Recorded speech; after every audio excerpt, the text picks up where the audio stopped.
মোহাম্মদ মিঠুনের এই হতাশামাখা ছবিটা দেখে আপনার নিজেরও খানিকটা খারাপ লাগারই কথা, কেননা তিনি যখন ব্যাটিংয়ে নেমেছেন তারপর থেকে অন্য প্রান্তের ব্যাটারদের শুধু আসা যাওয়াই দেখেছেন। এক প্রান্ত আগলে রেখে তিনিই সাউথ জোনের হয়ে খানিকটা লড়াই করার চেষ্টা করেছেন, 50+ একটা ইনিংস খেলেছেন, নিজের হাফ সেঞ্চুরি তুলেছেন এবং অপরাজিত থেকে মাঠটা ছাড়ছেন। তবে তার অন্য প্রান্তের যে ব্যাটাররা কেউই আসলে তাকে সেরকম সঙ্গটা দিতে পারেনি, যে কারণে মাত্র 144 রানেই অল আউট হয়ে গেছে সাউথ জোন। এবং এই জায়গাটাতে রবিউল হক তিনি 29 রানের একটা ইনিংস খেলেছিলেন।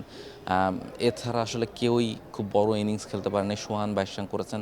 এছাড়া ওই মিঠুনের 50টাই সবচেয়ে বড় ইনিংস সাউথ জোনের জন্য, এবং শেষ পর্যন্ত 144 রানেই তাদের ইনিংসটা থেমেছে। মিঠুন হয়তো বা খানিকটা সঙ্গ পেলে কিংবা একটা বড় পার্টনারশিপ যদি কারোর সাথে করতে পারতেন, সেক্ষেত্রে হয়তো বা নিজের ইনিংসটাও করতে পারতেন এবং সাউথ জোনের স্কোরটাও খানিকটা বাড়িয়ে নিতে পারতেন। সেই আক্ষেপটাই হয়তো বা ইনিংস শেষে তিনি যখন মাঠ ছাড়ছিলেন তার চেহারা সেটা স্পষ্ট।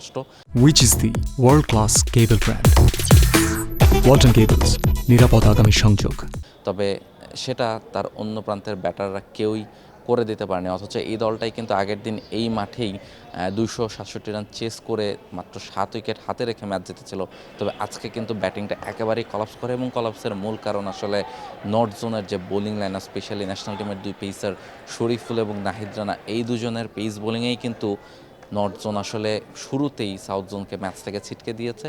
এবং এই দুজনেই আসলে প্রথম 5টা উইকেট তুলে নিয়েছেন সাউথ জোনের, যেখানেই আসলে ম্যাচ থেকে ছিটকে যায় অনেকটা সাউথ জোন। এবং এরপরে আসলে সেভাবে অন্য কোনো ব্যাটার ম্যাচে ফেরাতে পারেননি। মোহাম্মদ মিঠুন একাই চেষ্টা করে গেছেন লম্বা একটা সময়, তবে শেষ পর্যন্ত তিনি অপরাজিত থেকে মাঠ ছাড়লেও দলের রান খুব একটা তিনি বাড়াতে পারেননি। 144 রানেই থামতে হয়েছে সাউথ জোনকে। কিছুক্ষণ বাদে 145 রানের টার্গেটে ব্যাটিং করতে নামবে নর্থ জোন, এবং সেটা হয়তো বা এই উইকেটে, যেটাকে ব্যাটিং উইকেটই বলা হয়, এবং যে ব্যাটিং লাইন আপ নর্থ জোনের রয়েছে সেখানে খুব একটা কঠিন হয়তো বা হবে না নর্থ জোনের জন্য, এবং খুব সহজেই হয়তো বা তারা ম্যাচটা জিততে পারবে। এবং এই ম্যাচটা যদি তারা জিতে যায় সেক্ষেত্রে কিন্তু তাদের এই বিসিএল যে ওয়ানডে ভার্সন সেটার ফাইনালটাও নিশ্চিত হয়ে যায়, যে ফাইনালটা অনুষ্ঠিত হবে মিরপুরে মার্চের 3 তারিখ শেরে বাংলা জাতীয় ক্রিকেট স্টেডিয়ামে।